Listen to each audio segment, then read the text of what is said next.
The medical journal entry from Charleston, South Carolina, still exists in the archives of the Medical College. Written in careful script, dated October 1839, it describes something that shouldn't have been possible according to the medical knowledge of the era. A woman gave birth to 3 living infants within the span of 6 hours. All 3 survived the night. All 3 were breathing when the sun rose. What the journal doesn't record is what happened 72 hours later. What it doesn't mention is the choice that was made in a rice plantation manor house, a decision witnessed by 4 people and whispered about in slave quarters across the Low Country for the next 30 years. The question it leaves unanswered is the one that still cuts deepest. When the system demands you choose between your own children, when survival requires selecting one life over 2 others based on nothing but the color of their skin, is the person who makes that choice a monster, or are they simply doing what any of us would do to save at least one? Before we go further into what happened at Willowmere Plantation in the autumn of 1839, I need to tell you something. Stories like this, real documented cases that were deliberately buried, that institutions tried to erase from the historical record, they don't survive without people who care enough to listen. Hit that subscribe button, because the Sealed Room is dedicated to uncovering these truths. And drop a comment telling me what state you're watching from. I want to know where in America people still want to hear what really happened. What came next would force everyone involved to confront an impossible arithmetic, the mathematics of human value measured in skin tone.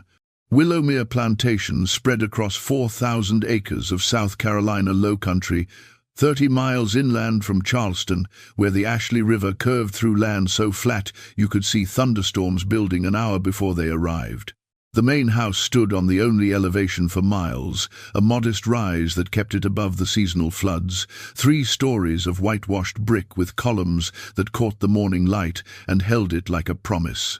Behind the house, the rice fields stretched toward the horizon in geometric precision, acres of engineered flooding, dikes and trunks and gates that controlled water with the same calculated attention that controlled everything else on the plantation. And beyond the fields, arranged in 2 parallel rows like soldiers at attention, stood the cabins that housed the 143 people who made the Caldwell family fortune possible. Rice, in 1839 South Carolina, wasn't just profitable, it was obscene wealth. The kind of money that built Charleston's grand houses, that sent sons to European universities, that purchased political influence and social standing. Thomas Caldwell understood this better than most. He kept records that would make an accountant weep with appreciation, ledgers that tracked every bushel of rice, every tool purchased, every enslaved person bought or sold or born on the property. In those ledgers, each person had a value written next to their name. A healthy man in his 20s might be worth $1,200, a skilled carpenter, $1,500, a woman of childbearing age, anywhere from $800 to $1,400 depending on her health, her temperament, her history of successful births. Among those 143 souls was a woman the records listed as Celia, age 22, house servant quadroon, valued at $1,600. That extra $200 above even the highest field hand valuation came from 2 factors. Her appearance, light enough that in certain company, with the right clothing, she might pass for white, and her position. She worked inside the main house, serving meals to the Caldwell family, maintaining the bedchambers, assisting Mistress Caldwell with her elaborate morning routines. This proximity to the family meant better treatment than the fields offered. More food, lighter physical labor. A small cabin she shared with only one other woman, instead of the families of 8 or 10 that crowded into the field workers' quarters. It also meant constant visibility. Every movement Celia made happened under someone's watch. Her pregnancy became obvious in the spring of 1839. The records noted it clinically. Celia with child, expected delivery October. The father's name didn't appear anywhere in the ledger. But anyone who'd spent more than a month at Willowmere understood how pregnancies happened to light-skinned house servants. Some mathematics didn't require documentation. Celia continued her work through the summer months, her body changing beneath the simple cotton dresses that house servants wore. Margaret Caldwell, the plantation mistress, watched the pregnancy's progress with the attention she gave to everything that affected household management. She'd buried 3 infants herself over the past decade, 2 to fever, 1 to complications she never spoke about publicly. She had 1 living son, but he was sickly, and the doctors offered little hope he'd survive to adulthood. When she looked at Celia's swelling belly, she saw investment. Another child born on the property, another asset, another piece of the future. "You're carrying heavy," Margaret told Celia one morning in September, her hand resting briefly on the pronounced swell. "Dr. Whitfield should examine you before your time comes. I won't have complications that could have been prevented." Dr. Edmund Whitfield made the journey from Charleston once monthly to attend to the Caldwell family and occasionally to enslaved people whose value justified the expense of professional medical attention. He arrived on October 8th, his leather medical bag worn smooth from a decade of house calls throughout the Low Country parishes. The examination took place in Celia's cabin, with Margaret Caldwell waiting on the narrow porch outside. "Doctor," Whitfield pressed his hands against Celia's abdomen, his expression growing increasingly perplexed as he felt the movements within. He placed his wooden stethoscope against her skin in multiple locations, counting heartbeats, listening to rhythms that shouldn't have been there. When he emerged 15 minutes later, he found Margaret exactly where he'd left her, her face arranged in the expression of patient waiting that wealthy white women had perfected. "Well?" she asked. 3, he said simply. 3 distinct heartbeats. "I've encountered this only once before in 20 years of practice, and that pregnancy ended with all 3 infants stillborn. The chances of even one surviving are slim, Mrs. Caldwell. The chances of the mother surviving are considerably worse." Margaret's expression shifted through calculations that anyone watching could have read: investment, risk, potential return. Loss mitigation. "If they live," she said carefully, "given Celia's complexion, the children would likely be quite light." "Possibly," Dr. Whitfield agreed, "though there's no predicting such things with certainty. Light children have value, Doctor, significant value in the current market. If they survive, madam, I urge you most strongly to prepare for disappointment." But preparation took many forms at Willowmere. That evening, Thomas Caldwell made an entry in his ledger in the precise handwriting that characterized all his record-keeping. October 8th, 1839. Celia expected to deliver 3 children. Assess viability and complexion at birth. Determine retention based on market value and resource allocation. The phrase, "determine retention," would become the center of everything that followed. October 23rd arrived with the kind of weather that made South Carolina bearable. The brutal summer heat had finally broken, and the air carried the first hints of autumn, cool enough at dawn that mist rose from the rice fields like something alive. Celia's labor began just after midnight. The pain started while she was sleeping, pulling her from dreams into a reality that felt worse than any nightmare. By the time she woke the other woman who shared her cabin, the contractions were coming hard and fast, with an intensity that suggested this wouldn't be a long labor, just a brutal one. Word was sent to the main house. Dr. Whitfield was summoned from Charleston, though the messenger who rode out knew he wouldn't arrive in time. A woman named Patience, who delivered more babies than she could count over her 56 years, took charge of the situation with the calm authority of someone who'd seen everything birth could offer. What happened over the next 9 hours would be documented in fragments. Patience's testimony, given weeks later to the other women in the quarters. Notes from Dr. Whitfield when he finally arrived. A letter from Margaret Caldwell to her sister in Savannah, written with the careful phrasing of someone who knew enslaved people sometimes learned to read despite laws forbidding it. The labor was a kind of violence. Patience later told the other women she'd attended hundreds of births, But she'd never seen anything like watching 3 babies fight their way into the world almost simultaneously. Each one seemed to be battling the others for space, for position, for the right to be born first. The first infant arrived at 3:30 in the morning. A girl, small but vigorous, her skin so pale it looked translucent in the firelight. Her cry was strong and immediate, the sound of someone protesting their arrival into the world with every ounce of strength they possessed. Patients wrapped her in a piece of clean cotton and placed her in a basket near the fire. The standard practice for keeping newborns warm while attending to the mother and any siblings still to come.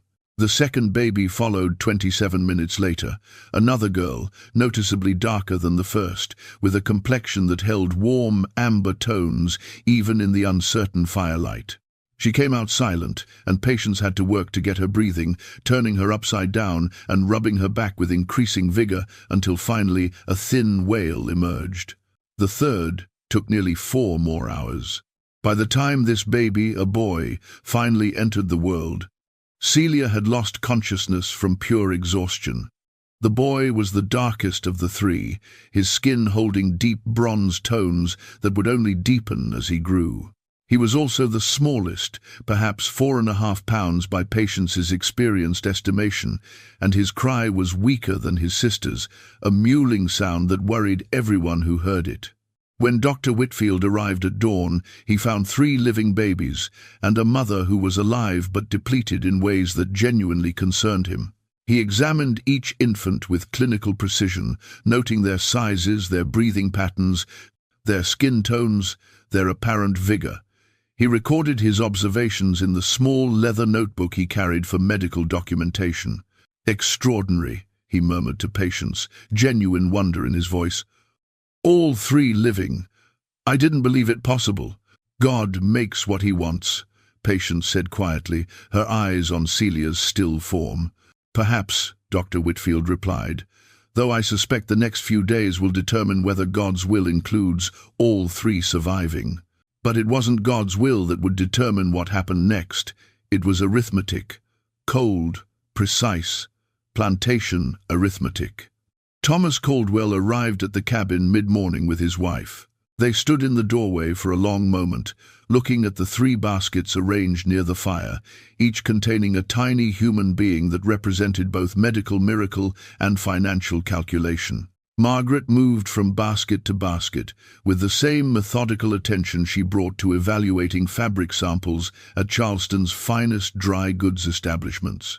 She lifted each baby briefly, examining their skin tone in the morning sunlight that streamed through the cabin's single window, turning them slightly to see how the light caught their complexions from different angles. "The first girl," she said finally, her voice carrying the flat certainty of someone who'd made a decision. "She's extraordinarily light. In the right circumstances, she could pass entirely. That makes her exceptionally valuable." "Agreed," Thomas said. "Premium positioning. She could be trained for ladies' maid work, potentially hired out to the finest Charleston families. We're looking at significant return on investment as she matures." "And the others?" Thomas's expression remained neutral, but his words carried weight that settled over the cabin like a shroud. "The darker children present complications, the boy especially. His complexion limits placement options considerably, and his size suggests fragility. Field work is his only future, which caps his value substantially lower." He paused, letting the implications hang in the air. 3 infants represent triple the resource expenditure: milk, care, time away from work for the mother. The return on investment must justify the expense. With 3, the mathematics become questionable. Dr. Whitfield cleared his throat. "Mr. Caldwell, these are newborns. They require their mother for survival, at least for several months." "All 3? Thomas's question landed like a stone in still water. "Ideally, yes. But practically, doctor, you yourself said multiple births rarely produce 3 viable children. Nature has mechanisms for selecting the strongest, does it not? Perhaps we should allow nature to continue that selection process rather than interfering." Margaret touched her husband's arm, a gesture that looked gentle but carried clear meaning. "Thomas, we are Christian people. Reverend Ashford would have concerns if we simply... Reverend Ashford concerns himself with souls, my dear. I concern myself with property. These are separate domains of responsibility. He turned back to Dr. Whitfield. In your professional medical opinion, how many infants can a woman in Celia's condition reasonably nurse and maintain? The doctor's discomfort was visible in every line of his posture. 1, certainly. Perhaps 2 if she's strong and receives adequate nutrition. 3 would be extraordinarily difficult. The smallest child, the boy, his size suggests he may not thrive regardless of care. Then medical reality supports a practical decision. Thomas looked down at Celia, who was beginning to stir back toward consciousness. She may keep the lightest child, the girl with the best prospects. The other 2 will need to be placed elsewhere. Elsewhere? Margaret's voice dropped to barely above a whisper. I know a man in Beaufort. He specializes in difficult placements. Infants too young for standard market, children with defects, situations requiring discretion. He'll take them for a reasonable fee, no documentation, no questions. They'll be placed with families who need young workers as they mature. What happens after that isn't our concern. Dr. Whitfield stepped forward, his face flushed. Mr. Caldwell, I must protest this course of action. These are living children, they. Your protest is noted and dismissed, Doctor. You've successfully delivered 3 infants, which is remarkable. Your professional obligation is fulfilled. The disposition of property is not within your purview. Thomas's voice carried the finality of someone who'd made countless such decisions and never lost sleep over any of them. Celia will be informed when she wakes. She has until Sunday morning, 72 hours, to say her goodbyes to the 2 who will leave. I'm not without mercy, Doctor. I'm giving her time to accept reality. He turned toward the door, then paused with his hand on the frame. The lightest girl stays. That's the decision. Documented in your records as retention of the most viable infant. That's the medical truth of the matter.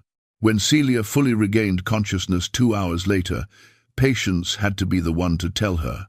The sound that came from Celia's throat wasn't a scream, it wasn't a sob. It was something more fundamental, more ancient than either.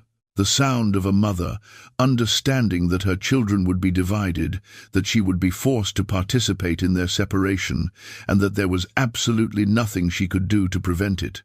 The 3 days that followed became an education in impossible choices. How do you love 3 infants equally when you know 2 will be taken? How do you memorize faces that haven't yet fully formed? How do you say goodbye to children who don't yet understand that goodbye means forever? Celia spent those 72 hours in her cabin, relieved of her duties in the main house. The other women from the quarters came when they could slip away, bringing food she couldn't eat, offering comfort that couldn't penetrate the wall of her anguish. They brought scraps of fabric to make simple gowns for the babies. They boiled water for washing. They performed the small practical tasks that life requires, even when life has become unbearable. Patience stayed almost constantly, sleeping on the floor when she slept at all. She'd witnessed children sold away from mothers before. It was one of slavery's permanent horrors, hanging over every enslaved mother from the moment she discovered she was pregnant. But she'd never seen it happen at 3 days old. She'd never seen it happen to triplets. She'd never watched a mother forced to choose through proximity which child would remain. You need to feed all 3 while you can, Patience told Celia on the 2nd day. Your milk is strong. Don't let any of them go hungry just because they're leaving. But that was the cruelty designed into the situation. Celia had to care for all 3 equally, while knowing that care was temporary for 2 of them. She had to memorize the feel of skin that wouldn't be there to touch next week. She had to count tiny fingers and toes that might walk roads she'd never see. She had to breathe in the particular sweetness of newborn scent and know that for 2 of them the memory would fade without the constant reinforcement of presence. The lightest child, the one selected for survival, nursed with vigorous determination, her small fists clenching and unclenching against Celia's skin like she was already fighting for her place in the world. The second daughter, darker and more delicate, struggled to latch properly, as if already sensing something wrong, already protesting a future being written without her consent. The boy remained smallest, quietest, sleeping through most of those 3 days, as if he'd already surrendered to whatever was coming. On Friday evening, Margaret Caldwell came to the cabin carrying a bundle wrapped in brown paper. She entered without knocking, as was her right, and stood for a moment looking at Celia, who sat with all 3 babies arranged around her like petals on a flower.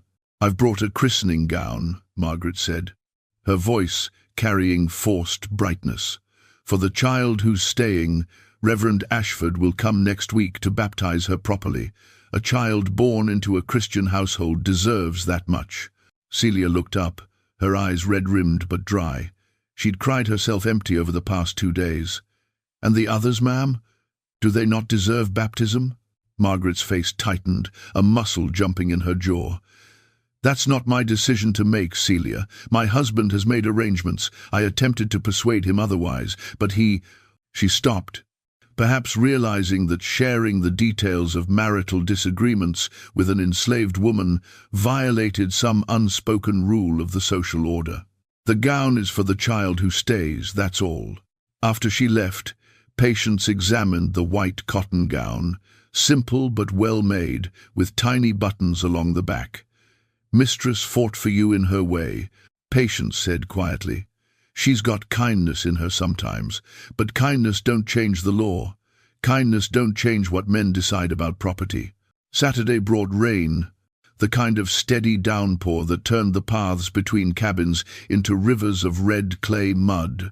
Celia sat in the doorway of her cabin, watching water sheet off the roof, and thought about the Ashley River that bordered the eastern edge of the plantation. About how easy it would be to walk into that dark water with all 3 children and simply not surface. The thought came clearly, without drama or emotion, just a simple equation. If all 3 would die anyway, better they die together, knowing nothing but her arms around them, feeling nothing but her love in those final moments. Patience saw the direction of her gaze and understood immediately. "Don't," she said sharply, moving to block the doorway. "Don't you dare think what I know you're thinking. You've got 1 baby who needs you to live. 1 out of 3 is better than none out of 3. You hear me? Is it?" Celia's voice was hollow, scraped empty. "Is it better? They'll grow up wondering why they weren't kept. They'll grow up thinking they weren't wanted, that they weren't good enough. They were wanted. They are wanted. But wanting don't matter when you're property, you know that. I know you know that better than most. Which one do I hold longer tonight, Patience? Which one gets more time? How do I choose that?" "You don't choose. You hold them equal. You love them equal. And you remember that the 2 who leave still got 3 days with their mama. Some babies born into slavery don't get 3 minutes before they're sold. You gave them 3 days. That counts for something. But 3 days against a lifetime felt like nothing at all." Sunday morning arrived with clearing skies and cruel beauty, the kind of October day that South Carolina coastal country could produce. All golden light and cool air, and the promise of comfortable weather that would last maybe another month before winter's damp cold settled in. The knock on the cabin door came at dawn.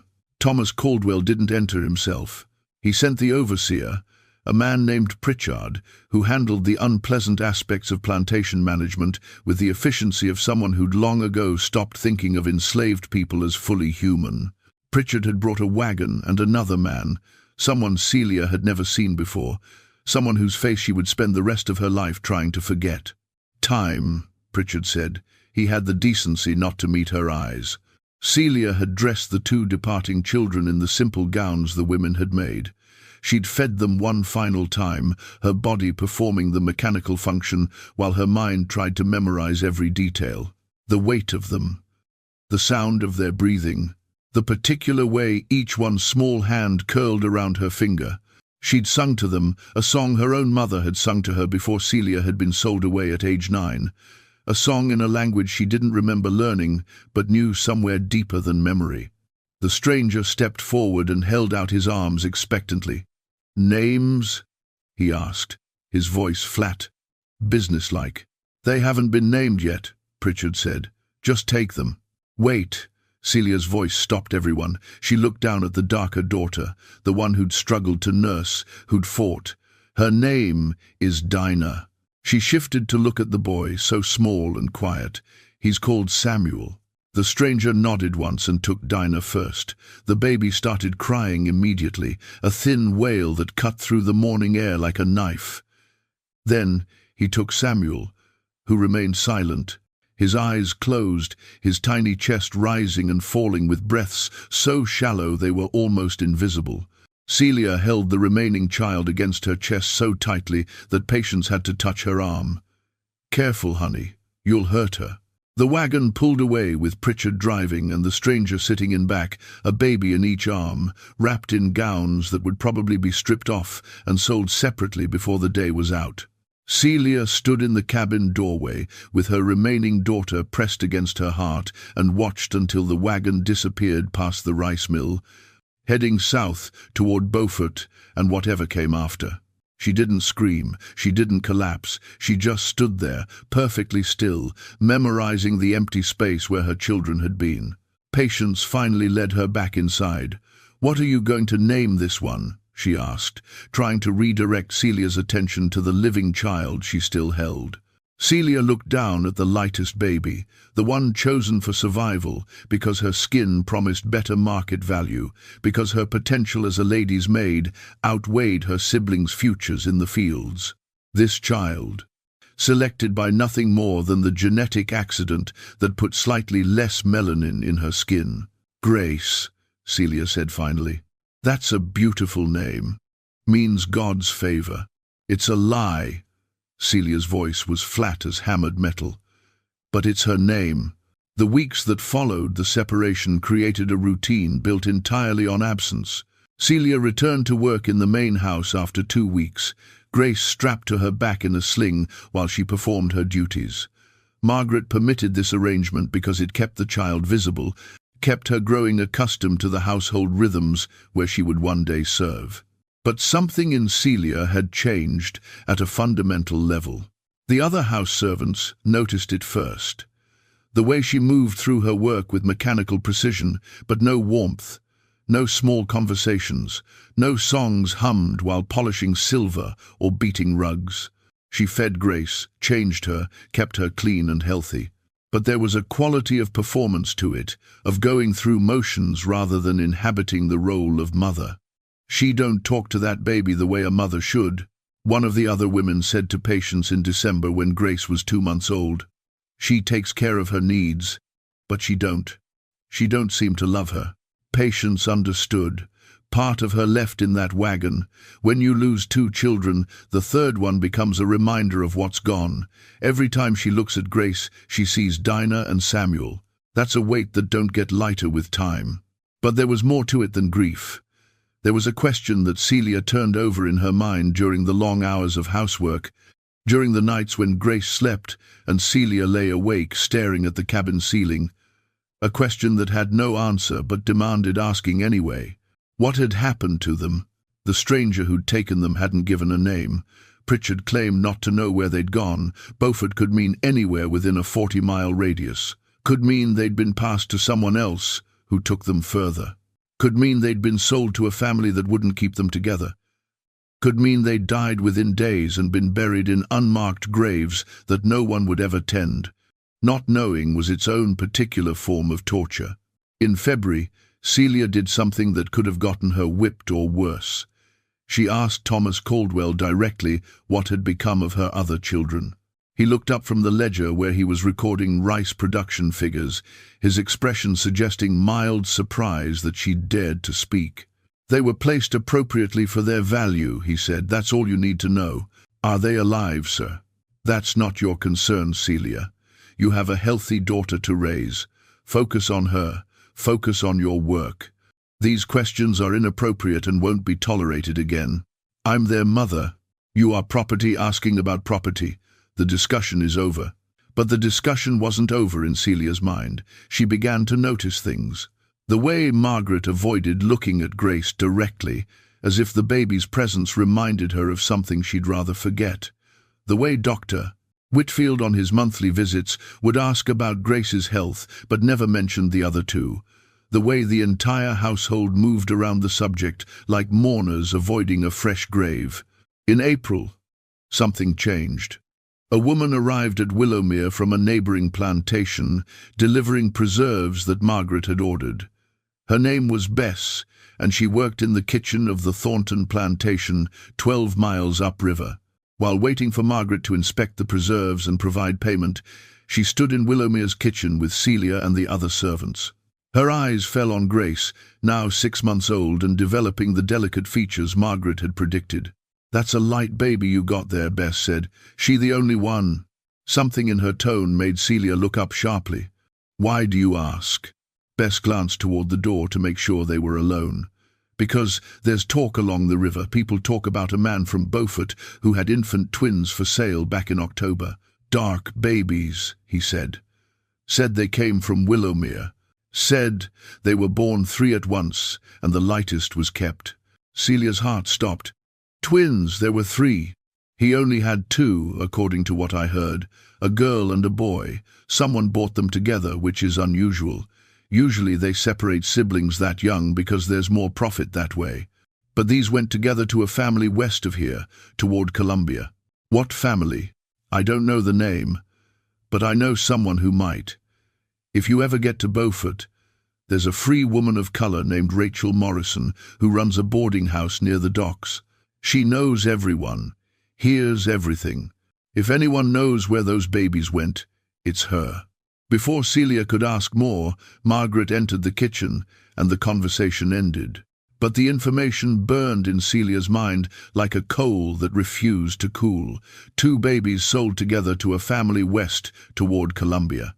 Dinah and Samuel might be alive, might be together, might be only 50 or 60 miles away. A distance that might as well have been the moon for an enslaved woman with no freedom of movement. That night Celia lay in her cabin with Grace sleeping beside her. She looked at her daughter's face in the dim firelight and felt the full weight of the impossible situation crushing down. If she tried to find her other children, she would be caught and punished, possibly sold away herself, which would separate Grace from her mother the same way Dinah and Samuel had been separated. If she did nothing, she would spend the rest of her life wondering if they were alive, if they remembered anything from those 3 days, if they knew they'd had a mother who hadn't wanted to let them go. She made a decision that night that would shape everything that followed. It would take time, it would require careful planning, but she would find out what had happened to her children, even if it took years, even if it cost her everything. What she didn't know was that finding the answer would reveal a truth more devastating than anything she'd imagined. Spring came to Willowmere with its brief window of perfect weather, those few weeks when South Carolina wasn't either unbearably hot or penetratingly damp. Grace grew stronger, her features developing the kind of delicate beauty that made Margaret Caldwell smile with satisfaction whenever she looked at the child. By summer, Grace was nearly a year old, sitting up on her own, reaching for objects with focused determination. The women in the quarters agreed she was going to be beautiful in exactly the way that meant value in the twisted economy of slavery. And value meant attention. Not all of it welcome. Celia began to learn the patterns. Every plantation existed within a network: supply deliveries, produce sales, church gatherings on Sundays, social calls between plantation families. These movements created opportunities, tiny windows when information could travel, when quiet questions could be asked, when an enslaved person might learn something the owners preferred to keep hidden. She learned that Pritchard made quarterly trips to Beaufort for supplies. She learned that he sometimes took one of the enslaved men to help load the wagon. She learned that if someone could get into Beaufort, someone might be able to speak to Rachel Morrison, the free woman of color who knew everything that happened in the coastal trade. In November, opportunity arrived in unexpected form. Dr. Whitfield needed an assistant for a difficult delivery on a plantation near Beaufort. The enslaved midwife there had died suddenly, and the situation was urgent. Margaret suggested Celia. She'd learned from patients, and she'd successfully recovered from her own difficult delivery. It would be valuable training, Margaret told her husband. House servants with medical skills commanded premium prices if they were ever hired out or sold. Thomas agreed. The trip was arranged for November 12th. Celia had 4 days to plan what she would do with the precious hours in Beaufort. The delivery they attended was long and brutal. A woman named Flora labored for 16 hours before finally producing a stillborn daughter. Dr. Whitfield did what he could, but by the time they finished, night had fallen, and Pritchard declared they would stay in Beaufort overnight rather than risk the roads in darkness. They took rooms at a small inn near the waterfront. Celia was given a pallet in the kitchen, standard accommodation for enslaved people traveling with their owners. But the kitchen backed onto an alley, and the door had only a simple latch. She waited until she was certain Pritchard and Dr. Whitfield were asleep in their rooms upstairs. Then she slipped out into the November night. Beaufort wasn't large, and Rachel Morrison's boarding house was known locally. A free black man unloading a boat at the docks directed Celia to a white 2-story house 4 streets over, painted yellow with black shutters and a lamp burning in the front window, despite the late hour. Celia knocked quietly. After a moment, a woman opened the door. Tall, straight-backed, her hair wrapped in an elaborate head wrap, her dress marking her as someone of means and independence. This was Rachel Morrison. "I don't have rooms available," Rachel began, but Celia interrupted. "I'm not looking for a room. I'm looking for information about 2 babies sold here last October, a girl and a boy, dark complexion, born at Willowmere Plantation. I'm their mother." Rachel's expression shifted from business to something more complex. Recognition, perhaps, or sympathy born of hearing similar stories too many times. She stepped aside. "Come in, quickly." The parlor was furnished well, with matching chairs and curtains without patches. Rachel gestured for Celia to sit, then took a chair opposite. "I remember," Rachel said. "Everyone in Beaufort remembers. Triplets and the lightest kept. The man who brought the other 2 was named Porter. He deals in problematic property, infants too young for field work, children with defects, elderly slaves no longer profitable. He finds buyers." "Where did they go?" "To a family named Fletcher. They own a cotton farm west of here, maybe 60 miles toward Columbia. Small operation.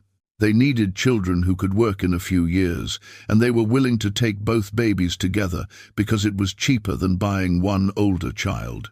$40 for the pair, that's what I heard. $40. Her children had been sold for less than the cost of a decent plow horse. Are they alive?" Rachel hesitated. "I don't know. That was over a year ago. Infant mortality is high, especially for babies that young separated from their mother. But the Fletchers are Presbyterian. They attend church regularly.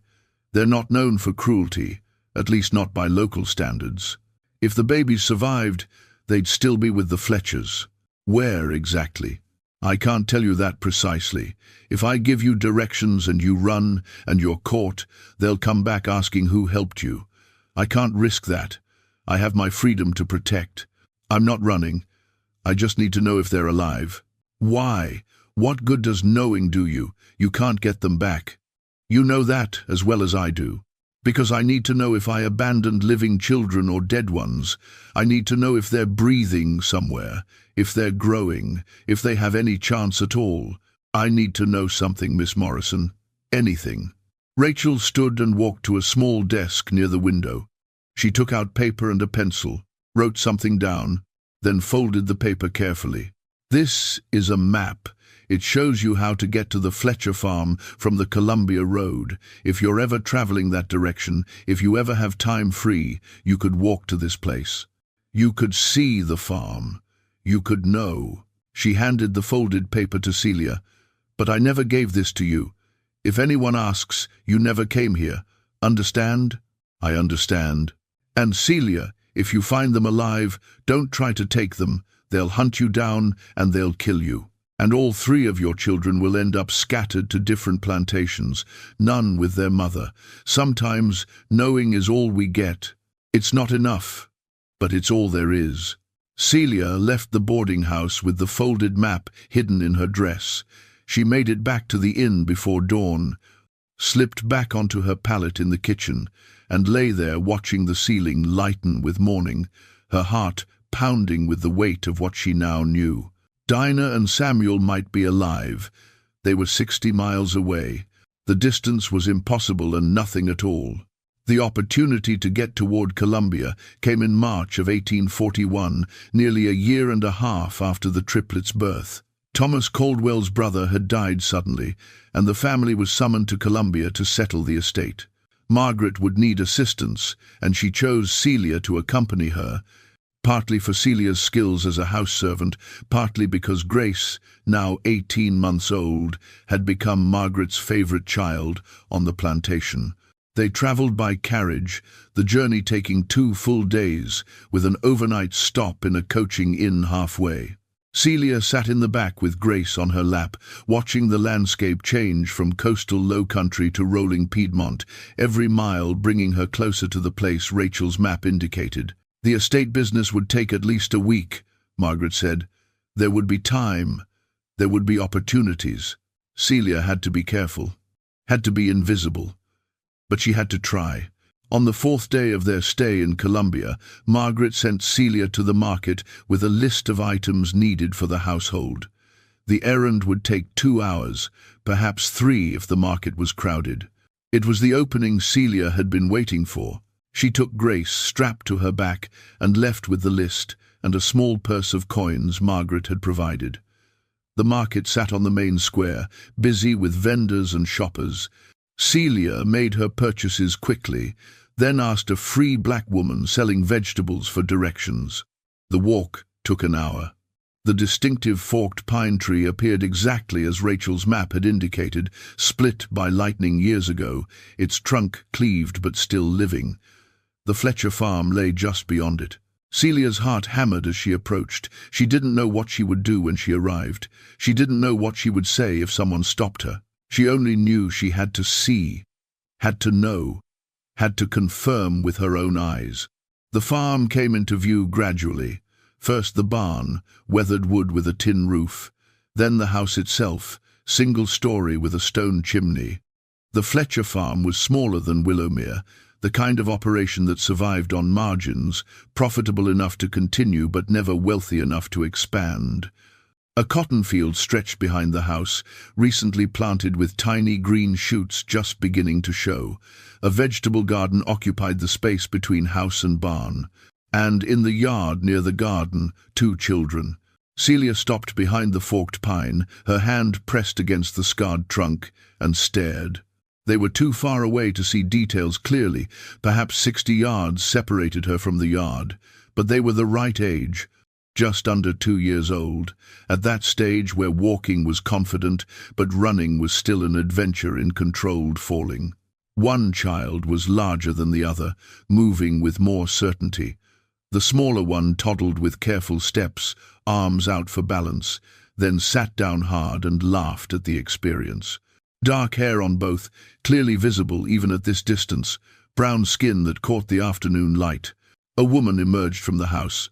White, perhaps 40, wearing a simple work dress and bonnet. She called out something Celia couldn't hear, and both children turned toward the sound. The larger child it had to be, Dinah, picked up something from the ground and held it up like a prize. The smaller child, Samuel, it must be Samuel, clapped his hands and started toddling toward his sister. For a moment they were together, the larger child showing the smaller one whatever treasure she'd found. And something about the image, the way they existed as a unit, the way they leaned toward each other naturally, made Celia's chest constrict with grief so profound it felt like drowning. They had each other. Whatever else had been taken, they'd been allowed to stay together. In the brutal arithmetic of slavery's cruelties, that counted for something. It wasn't enough. It would never be enough. But it was something. The woman, Mrs. Fletcher, Celia assumed walked toward the children without hurry, the comfortable authority of someone on their own property. When she reached them, she bent down and said something that made Dinah drop whatever she'd found. Then she scooped up Samuel with practiced ease, settling him on her hip, and gestured for Dinah to follow. The older child toddled after her on sturdy legs, and all three disappeared into the house. Celia stood there for another 20 minutes, memorizing everything: the color of the house, the shape of the barn, the garden's fence, the exact curve of the road, the forked pine with its lightning scar. Every detail was precious, something to hold when she returned to Willowmere and the endless days of not knowing. She wanted to run to them. The impulse was so strong it took physical effort to resist. She could cross those 60 yards in seconds. She could call their names. She could show them grace, show them they had a sister. But Rachel's warning echoed with absolute clarity. If you try to take them, they'll kill you, and all three of your children will end up scattered. Running to them wouldn't save them. It would only guarantee that all three children would lose her permanently. So Celia did what enslaved mothers had done for generations. She made the impossible choice to walk away from her children, because walking away was the only way to protect them. She turned from the forked pine and began the walk back to Columbia. Grace had fallen asleep on her back, her small head resting against Celia's shoulder, her breath warm and steady. With each step away from the Fletcher farm, Celia carried knowledge that was both comfort and curse. Her children were alive, together, moving through the world, and she could never have them. She returned to the market, collected the remaining items from Margaret's list, and arrived back at the house exactly when expected. Margaret barely looked up from the letter she was writing. "You were gone quite some time." "The market was crowded, ma'am. The good vegetables were picked over. I had to wait for fresh stock." "Very well. Help with the evening meal preparation." No one questioned her further. No one suspected. The 2 hours that had changed everything for her were, to everyone else, simply 2 hours of normal, unremarkable time. That night, Celia allowed herself to feel the full weight of what she'd learned and what it meant. Her children were alive. They were together. They appeared healthy, growing, reaching the milestones of early childhood. But they weren't hers. They would grow up knowing nothing of her. They would have no memory of the 3 days when she'd held them, fed them, sung to them. They would believe, if they thought about it at all, that they'd been given away, deemed less valuable than their lighter-skinned sister. This contradiction would define the rest of Celia's life, the simultaneous relief and despair of confirmed survival without connection. She pulled Grace closer, feeling the child's warmth against her. This daughter she could hold. This daughter knew her voice, her smell, her touch. But she made a decision that night that would shape everything that followed. She would tell Grace the truth when the child was old enough to understand. She would make sure that the names Dinah and Samuel were spoken aloud, were remembered, were kept alive in the world, even if the people bearing those names never knew they'd been given them. It wasn't justice, it wasn't reunion, it wasn't the ending any mother would choose. But it was the only form of resistance available to her, the refusal to let her children's existence be erased by the system that had scattered them. The years accumulated. Grace grew into exactly what Margaret had predicted, a beautiful, skilled house servant whose light complexion made her valuable in ways her siblings could never be. By age 5, Margaret had begun teaching her to read, defending the choice on economic grounds. A literate servant could read recipes, take dictation, manage household accounts. Celia observed this education with careful attention, adding her own lessons in the evenings. She taught Grace to be observant, to notice what others missed, to remember precisely. And when Grace turned 7 years old enough to understand permanence, Celia told her about Dinah and Samuel. "You have a sister and a brother," Celia said quietly one evening in their cabin. "They were born the same night as you. They look different from you, darker skin, but they're your blood. Where are they?" "They live on a farm west of here with people named Fletcher. They were sent away 3 days after you were all born because the people who own us decided you were more valuable. Your skin is lighter, and light skin means more money when you're property." Grace was silent, processing information that reshaped her understanding of herself. "Can we go see them?" The question pierced Celia's heart with its innocent impossibility. "No, baby, we can't. but I have seen them. When you were little, I walked to that farm and I watched them. They were alive and together. I memorized everything so I could tell you. Do they know about me? No, but I'm telling you, and you're going to remember. If you're ever free, if you ever have the chance, you find them. You tell them they had a mother who loved them. You tell them they have a sister. You tell them that for 3 days they were held and fed and sung to. They weren't abandoned because they weren't wanted. They were taken because of the color of their skin. And that's different. That matters. Do you understand?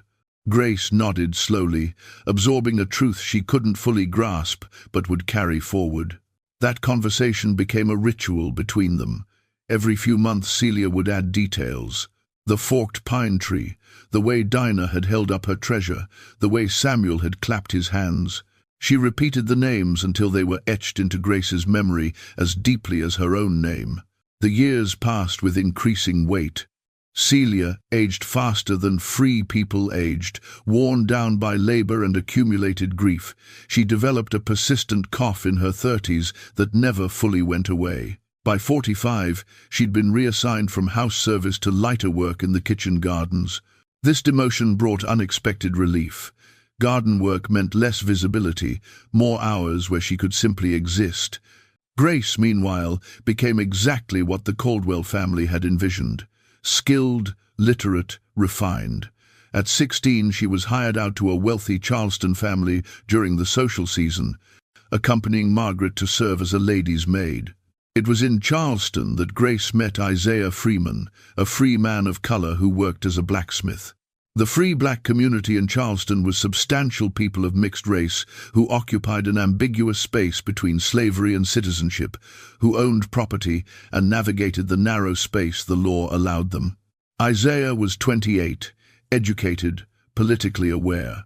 He'd been born free, had built a modest but steady business. Over the 3 months Grace worked in Charleston, something built between them. "I'm saving money," Isaiah told her one evening when they had precious minutes alone. "Enough to buy someone's freedom. If you were for sale, if I could negotiate with the Caldwell family." "I have family," Grace interrupted. "My mother is still at Willowmere, and I have 2 siblings I've never met. If I'm ever free, I can't just save myself." She told him the story. Isaiah listened with the expression of someone hearing something simultaneously unique and utterly common. "If I help you," Isaiah said slowly, "if I find a way to learn about those children, would you want to know? Even if the answer is painful?" "Yes. Not knowing is worse than any truth could be." Isaiah kept his promise. Over the next 3 years, he made careful inquiries through networks of free people of color throughout South Carolina. He gathered fragments, built a picture from scattered details. In 1858, he came to Grace with news. "Samuel died when he was 6, fever, but Dinah is alive. She's still at the Fletcher farm. She's 19 years old, never been sold. The Fletchers need the labor too much." Grace's mother was 53 by then, her cough chronic, her body failing. When Grace told her what Isaiah had learned, Celia wept for the first time since the separation. "Promise me something," Celia said when the tears stopped. "When I'm gone, if you get free, you find her. You tell her everything. You tell her she had a brother and a mother and a sister. You don't let her spend her life thinking she was abandoned for no reason." "I promise, Mama." Celia died in 1859, her lungs finally giving out. She was buried in the small cemetery behind the slave quarters at Willowmere, her grave marked with a wooden cross that would rot away within a decade. The Civil War ended in 1865. The enslaved people at Willowmere were freed by the 13th Amendment, though freedom came with its own brutal complications. Grace married Isaiah, who'd come to South Carolina specifically to find her. They moved to Charleston, where Isaiah's blacksmith business provided modest living. It took Grace 4 more years to save enough money to make the trip west. She went in 1869, now 30 years old, with Isaiah accompanying her for safety. They found the Fletcher farm, exactly where Rachel's map had indicated all those years ago. Dinah was still there, working as a sharecropper on the same land where she'd been enslaved. Grace approached her in the field where she was working. "Are you Dinah?" The woman looked up, suspicion immediate. "Who's asking?" "My name is Grace. I was born October 23rd, 1839, at Willowmere Plantation in Charleston District. I was one of 3 children born that night. I think you were another." Dinah straightened slowly. She was taller than Grace, darker, her features different but with something familiar in the shape of her eyes. "I was told I had a sister who was kept at the plantation. Lighter skin. That's why she stayed and we were sold." "That's true, but it wasn't our mother's choice. She was forced, and she spent the rest of her life trying to find out what happened to you and Samuel." "Samuel died when we were 6. "I know. I'm sorry." They stood in the cotton field, 2 women who shared blood and birth but nothing else. "Our mother's name was Celia," Grace said. "She died 10 years ago, but before she died, she made me promise to find you. You weren't abandoned because you weren't wanted. You were taken because of your skin color. She named you Dinah. She named Samuel. She held you for 3 days and fed you and sang to you. And she walked 60 miles to this farm when you were 18 months old just to see if you were alive. She stood behind that forked pine over there and watched you play with Samuel. She never forgot you. Not for one day." Dinah's eyes filled with tears. "I don't remember her. I know. But now you know she existed, and you know she loved you. And you know the 3 days you had with her, she gave you everything she could." They talked for 2 hours, filling in gaps of 30 years. Dinah had no interest in leaving the Fletcher farm. It was the only home she remembered, but she agreed to stay in touch, to write letters, to maintain the connection their mother had worked so hard to preserve. Grace returned to Charleston. She had 3 children over the next decade. She named her first daughter Celia and her first son Samuel. She told her children the story of the triplets, the separation, the impossible choice, the mathematics of skin color that had determined their fates. The story doesn't have a happy ending, because stories like this don't get happy endings. Celia died never being reunited with 2 of her children. Samuel died at 6, knowing nothing of his mother or sisters. Dinah spent her childhood believing she'd been unwanted. But Grace kept her promise. The truth was told. The names were remembered. The 3 days when they'd all been together became part of family history passed down through generations. Sometimes that's all we can do. Remember. Tell the truth. Refuse to let the people who were erased stay erased. This story shows us that the cruelest choices weren't made by individuals, but by a system that reduced human beings to property values, that measured worth in skin tone, that forced mothers to participate in destroying their own families. And it shows us that a mother's love persists even when everything else is taken away. What do you think about this story? Do you believe justice was ever possible? Leave your comment below and let me know what state you're watching from. If you want more buried truths from American history, subscribe to The Sealed Room, hit that notification bell, and share this with someone who needs to hear it. There are more stories waiting to be told.